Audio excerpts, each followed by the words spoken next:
What's going on? We're back in the world of Dokkan. Now, as you can see, I am on the Japanese version of the game, so that means everyone who's watching this is Japanese. Ni hao, Kailan, fucking sayonara, whatever the fuck the Japanese phrase is. Let me just say, I have to say this before I continue, because I have salt in my system. I'm trying to get it out of my fucking system. I just want to say, Cash App, good app. That's not the fucking app I'm trying to look at right now. I'm trying to look at the fucking app that I used to love, I used to respect. I used to be a motherfucking millionaire. Look at this, bro. I used to be a millionaire. I used to be a fucking millionaire. But guess what, bro?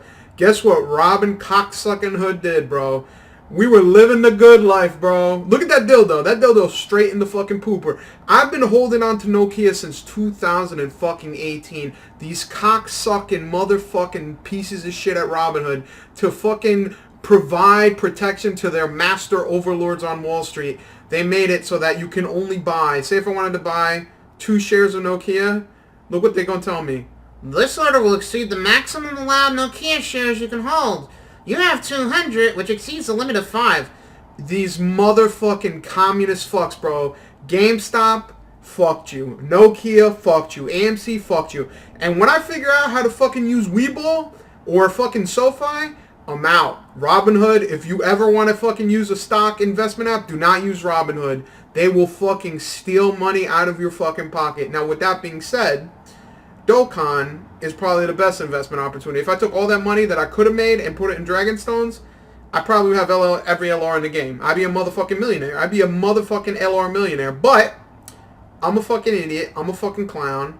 So I hold the L. It is what it is. Now, let me just say, I'm not gonna lie to you. I'm not gonna sit here and pretend like, oh, I'm the biggest Dragon Ball Super fan. Oh, I would want these guys over an Omega or a Super Saiyan 4 Gogeta LR, right? Because that's what everyone was thinking. They're like, damn, that's gonna be the fucking Omega and the Super Saiyan 4, because usually every other year is a GT theme, and that just kind of made sense.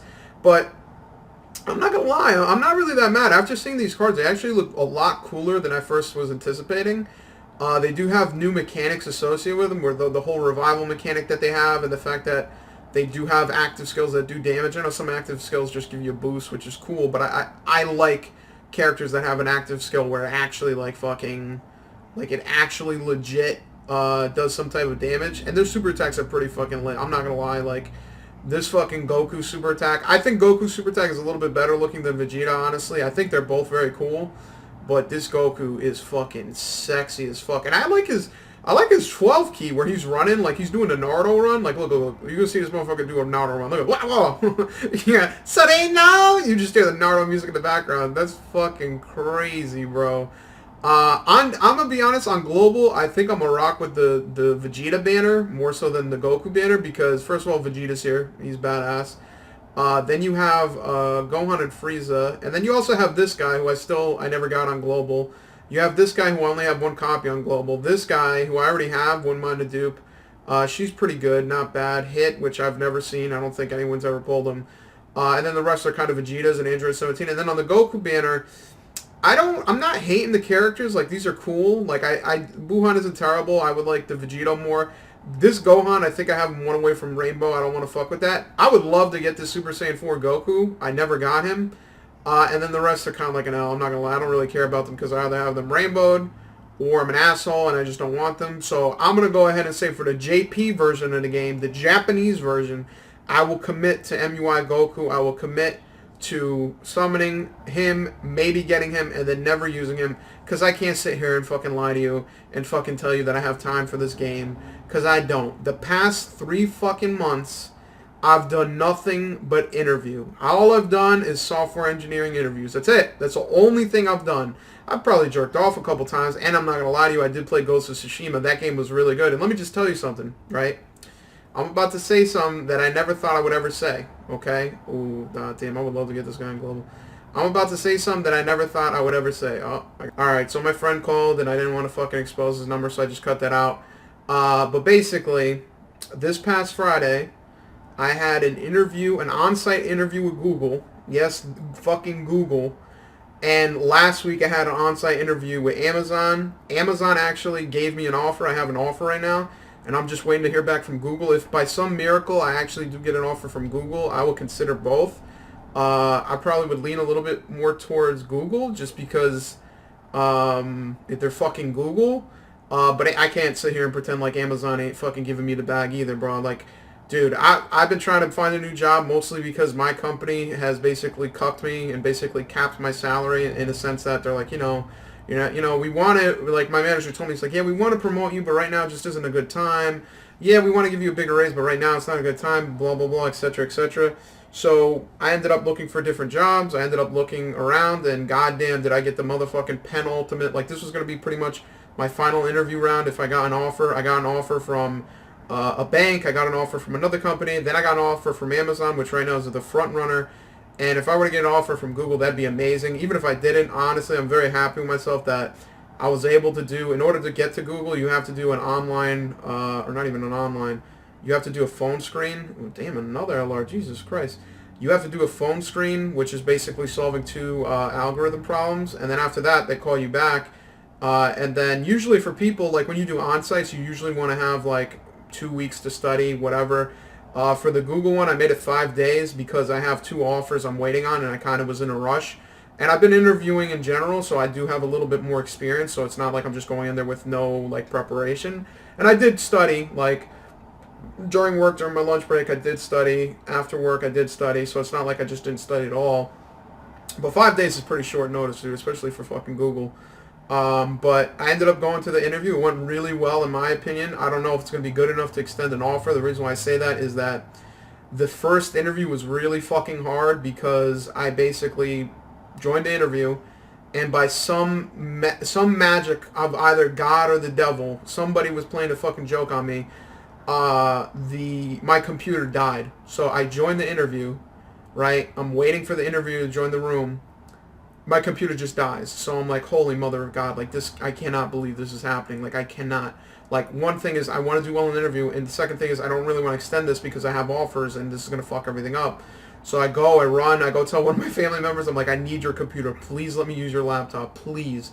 And they're like, all right, you can use it. How long do you need? I'm like, until 4. It's 10 a.m. The interview's from 10 a.m. to 4 p.m. And they're like, what the fuck? I'm like, please, I need this fucking laptop. I have an interview. So I come back with the laptop. I'm all disheveled. I'm all fucking nervous because now I'm like, fuck, the interviewer thinks I'm late. I was late. I was late by 4 minutes. And I told him, sorry, my computer shut down, blah, blah, blah. And he says, okay, no problem. He's like, let's try to get into the problem. Let's try to go through this. This man dropped the motherfucking bomb on me. This problem, from a mathematical perspective, I was able to solve it. But it was just for me, in my experience, maybe I'm just like not experienced enough. I don't have, like I've been working for 3 years, which isn't that much. And I've been studying, and I don't have a master's degree at this time, so maybe there's some knowledge that I'm missing. But this problem was just very big. Like, it wasn't a crazy problem where you're like, oh, I can't wrap my mind around it, but it was basically you're given a bunch of points on a graph, and you're asked to do something with these points in relation to some shapes, and then basically give the calculations of those shapes.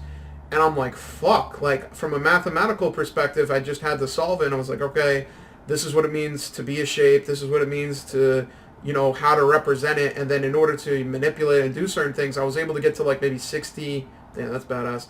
I was able to get through maybe 60-70% of the problem, but the other 30% I basically verbalized. But I've done enough interviews where now I realize like one of the more important things is not only to solve the problem, but just be on the same page with the interviewer. So like every step I was like, okay, this is what I'm doing. Does that make sense?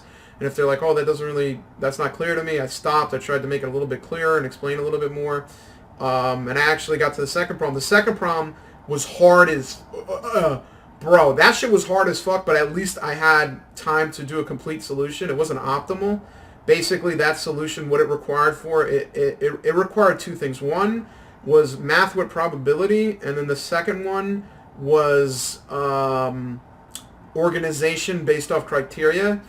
I was able to create a solution, right? But there's 2 things that I'm not happy about. One thing is that after the interview, everything was said and done, I re-reviewed the solution that I gave because I wasn't super confident in it, and there was a bug. So my bug was that I was basically making permutations of some entity, and that entity I made a mistake. Like, it literally was a fucking 2-line mistake, and if they write it and see that the mistake is there, maybe they'll take points off for that. I don't know. But I was able to explain my thought process. I was able to explain what I thought about the problem. And I kind of like, when things weren't looking super clear, I told the interviewer, like, hey, this is what I'm thinking, this is what I'm trying to do. And they're like, okay, like, okay, that's fair enough. He even said, he's like, I wouldn't think of it that way, but that does make sense. And again, like, I've done enough interviews where, like, the most important thing is to be on the same page with an interviewer. Like, fuck, like, oh, I'm so smart, I'm going to get the right answer. Like, fuck this guy if he doesn't know. You have to be on the same page with your interviewer. You absolutely have to, like, if you have to sacrifice finishing the problem just so your interviewer feels more comfortable, like, that's more important than solving the problem. Because at the end of the day, it's the experience and just working with them. And I think that's something that I did do in the past with past interviews. I was so worried about solving the problem, I would just kind of rush ahead and be like, okay, I'll explain this later. When in reality, you should stop and explain and go through everything. God damn, I'm getting a lot of fucking Ultra Instincts.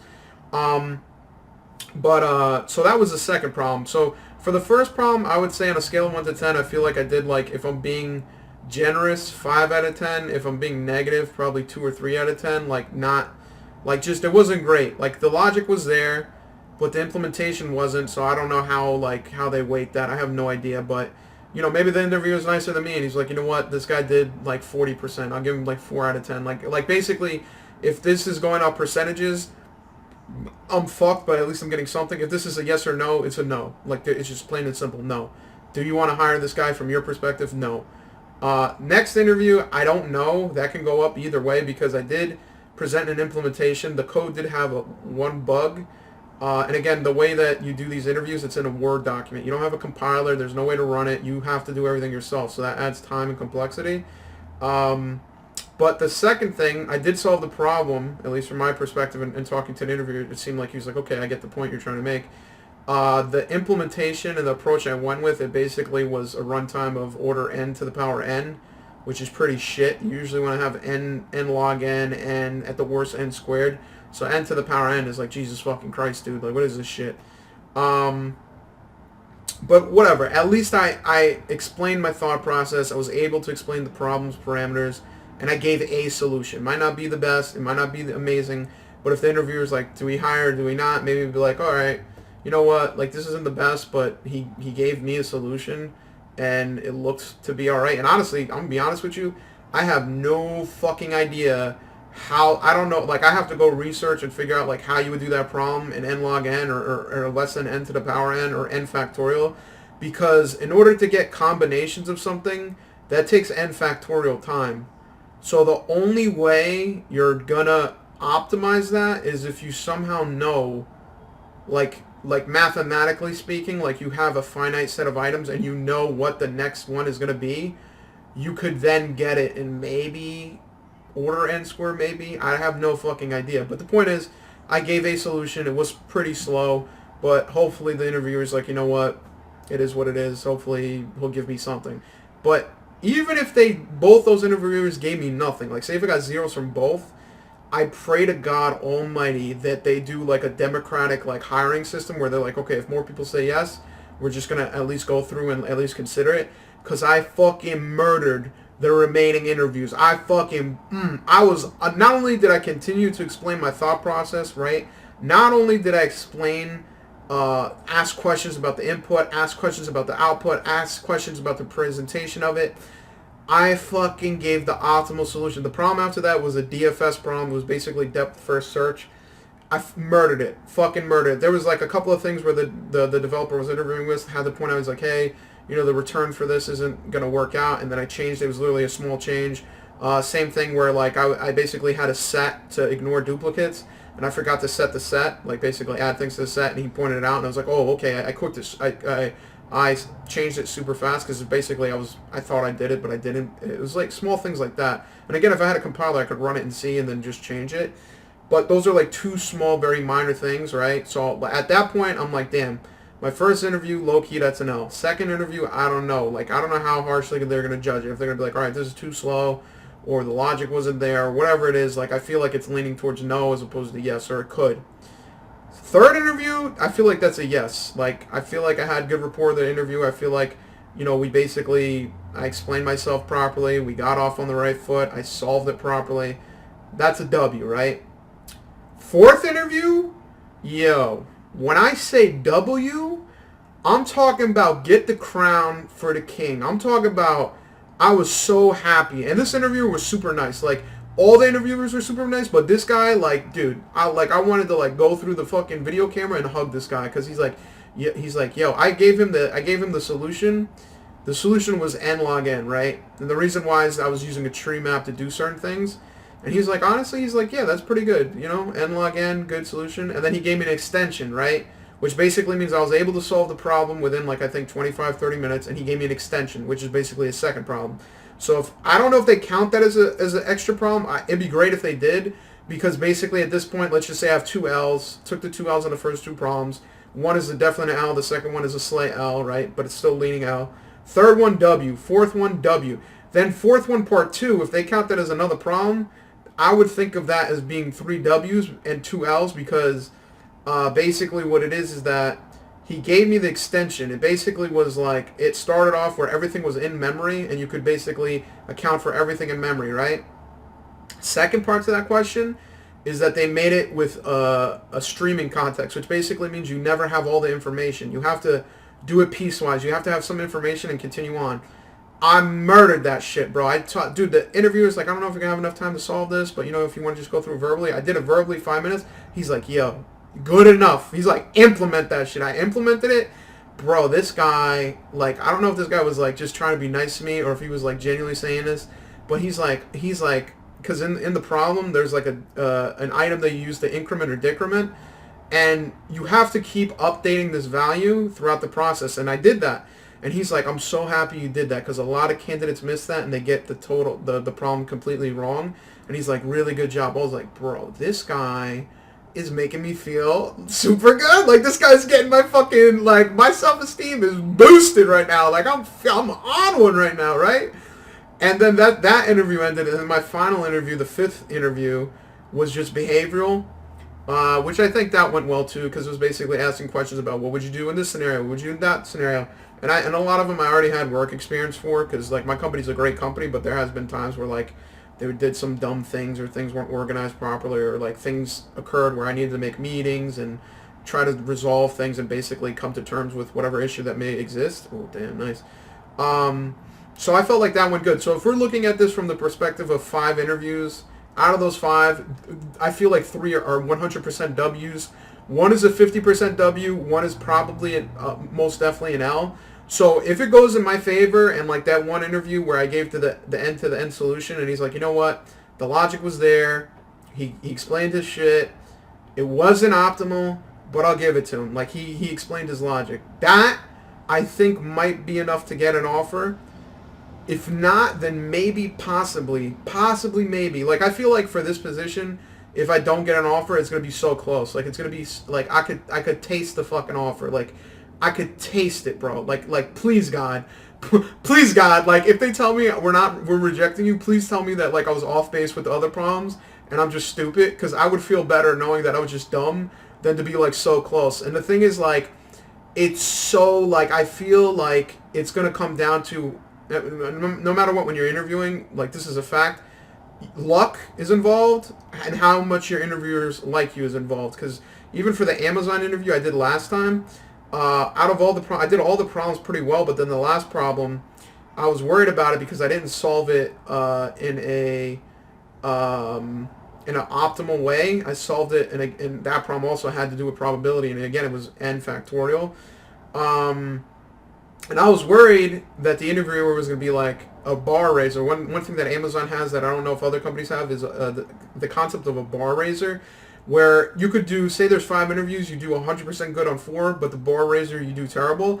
Because you did terrible on the bar raiser one, you're not getting the job, more than likely. Like, they'll basically be like the guy who's like, I don't know what you guys saw, I don't care what you guys saw, this guy's a Mong, like, we're not hiring him because he's like the bar raiser. Like, they give certain power to that individual. But I guess I did well enough where he's like, okay, what do you guys think? Because for him, I think it was like one of the worst interviews. It wasn't terrible, but everything else went really well, so in comparison, it was terrible. But either way, Amazon gave me an offer, you know what I mean? And I hope I would be super happy if I were to get an offer from Google as well. In reality, it may not happen. Google has a lot of applicants. The fact that I even got reached out to after applying and doing the interview on the phone and then doing the on-site is like a fucking miracle in itself. Because even I've asked people like online, I'm like, yo, advice about this? Like, yo, how the fuck did you get a Google interview? A referral? You know someone? I'm like, nope. I don't know anyone, bro. I did it the old-fashioned way. I applied a million times, got rejected a million times, and then for some reason they actually reached out. So for me right now, I'm really happy because this past year has been shit economically in terms of the country in general, as well as for me in terms of trying to find a job. A lot of jobs that I had interviewed for, I did well enough, but they're like, yeah, we're not hiring right now, or no, we found someone better. Especially March to like through the summer was terrible. Then October, that's where I started interviewing. I got an offer from some bank. I got an offer from Amazon now. That came from my application in October. I think probably the Google too is like I probably applied in August or October. They reached out to me in like December. So shit is looking good, bro. Like at the end of the day, even if Google says you're not ready for this position, it sucks. I feel like I'm very, very close, and I feel like it's something that I could, do in terms of like the scope of it and the definitions of it. It's unfortunate because all the problems I saw, I had an idea of how to solve it, but I may not have had like the optimal solution. I know the first problem, if I was given unlimited time, I probably would take, honestly, if I had a compiler and I could run it, it'd probably take me an hour and a half, double the time that they give you. So it is what it is. The second problem, I feel like if I were to get a more optimal solution, it would be better, but I did solve it, you know what I mean? Like I presented that. And then all the remaining interviews I felt went really, really good. Like I was very happy that I solved the problem, that I walked through the examples, that I talked to the interviewer, I talked, and asked them questions like, does that make sense? Is this clear? Does the data look right? Does this look right? Et cetera, et cetera. So yeah, I really hope that they give me an offer, but at the same time I understand that, not everything's guaranteed, and that just the fact that I was even able to do a fucking on-site is a miracle in itself. So it is what it is. I got the fucking Amazon bag, you know what I mean? Like, if worst case scenario, we go with Amazon, you know what I mean? But fucking, we part of the Bezos army. If not, definitely, I don't even need to say it. I am definitely considering, like, if I have an Amazon offer, and then if I have a Google offer, I'm definitely going to consider that. I'm not going to, like, write off Amazon whatsoever, because it is a good offer, it is a good team, and it is a good compensation, which, honestly, for me, money, I don't give a fuck about it. Like, honestly, some people, like, I've used an app, it's called Blind, it's good for Team Blind. All they care about is money. I could care less. Like, honestly, me personally, if I wasn't a broke fuck trying to buy a house, I could care less. But that is a factor. Like, if Google were to offer me, like, for example, one thing that is common, and I think will happen for Google if they give me an offer, is that they down level you, and basically your pay gets docked because you're not up to that level. And then there's an expectation that you'll eventually get promoted, but it may take a while, like Google. And whereas with Amazon, the career growth might be better. It would hurt me to like say no to Google for that reason. Honestly, like Google's the shit, bro. Like I have an Android phone, I have a fucking Android watch, I have a stupid ass fucking OK Google fucking Nest Mini shit over here. You know what I mean? Like I got everything. Like OK Google, like they know. Once I say that, they know. So it is what it is. At the end of the day, I'm really happy that the year ended up on a positive as opposed to a negative. As you can see, the luck was strong. I got a shit ton of LRs. I don't know why I got so many LRs, to be honest with you, because of the fact that like where what the fuck? I'm surprised I got that many LRs, especially on that first fucking multi. I got 2 LRs, but yeah, can't bullshit and tell you that I'm now going to awaken these units. I'm not going to sit here and pretend like that. I used to do that. I used to play JP heavily. I'm probably not going to be able to do that at this point in time because I'm a busy fuck. But at the end of the day, got some LRs in my life. Got some fucking offers in my life. Don't have money because Robinhood stole money from me, but it is what it is. We win regardless. And listen, bro, at the end of the day, if I can go from getting rejected like a motherfucker in March, April, May, June, July, and fucking August to now I have an offer from Amazon and a possible maybe, if God is loving me right, an offer from Google, like that's insane. That's crazy. Like that blows my mind. I'm really happy that I wasn't super shook for the Google interview. I actually went in just basically expecting to fail, to be honest with you, because I heard how hard it was, and I basically was like resigned myself to failure. Like I was going to do my best, but I thought, fuck it, I'm failing this shit no matter what. And I felt that way up until the third interview. Like, I was basically like, damn, I'm doing my best, but this probably isn't good enough. Third interview, killed that shit. Fourth interview, killed that shit. Fourth interview, part 2, killed that shit. Fifth interview, I felt like I did well as well. So praise God. Praise whatever entity will let me get this offer. Not the devil. We don't fuck with the devil. And by the devil, I mean Robin Hood. I would be really happy. I'd be really grateful. But at the end of the day, I'm just happy because at the end of this, whether I get an offer from Google or not, I'm going to go back to my company and be like, yo, remember when you said you didn't want to give me a raise? Remember that? Go fuck yourself. I'm out. I'm out this bitch.